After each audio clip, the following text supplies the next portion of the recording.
Nastasia. Albert! Ja? Ek weet jy weet nie wat hierdie nie. Ek het absoluut geen idee nie. Dis 'n rubber vir jou kar. Jy moet my meer verduidelik is dit, regtig. So van 'n Ford Escort Ja? tot 'n Mini Shine. Kry jy rubbers vir jou vensters, jou bonnet, die boot canopy, enigiets waarna jy kan dink. 'n Collection. Maar ek moet jou hierdie een ding gaan wys. Dit is van kyk. Die Hierdie is 'n soundproof. Ag, wat 'n mense ding nou weer. sound dampening. Sound dampening sheet. En waarvoor gebruik 'n mens dit? Jy weet daai ninja ouens as hulle so in die straat afkom, dan gaan dit so oef oef oef oef. Met die sound. Ja, Albert, hulle sit dit aan die binnekant van hulle deur om die sound binne te hou. Maar kom ons daar 4 kleure. Dit is wat ek nou nie kan verstaan nie. Want mens kan dit mos nie sien nie.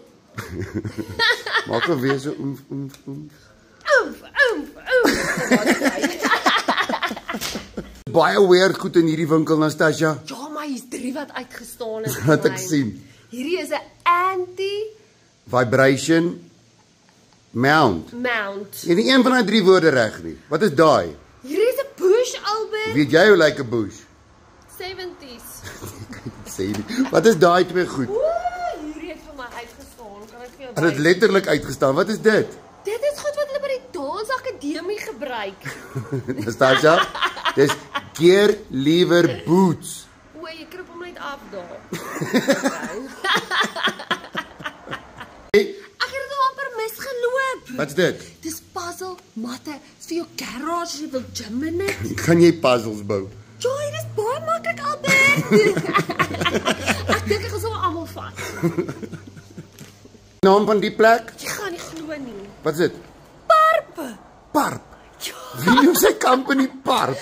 Ek weet nie, maar ek sou dit eerder Rubber Heaven genoem het. Waar was dan Parp?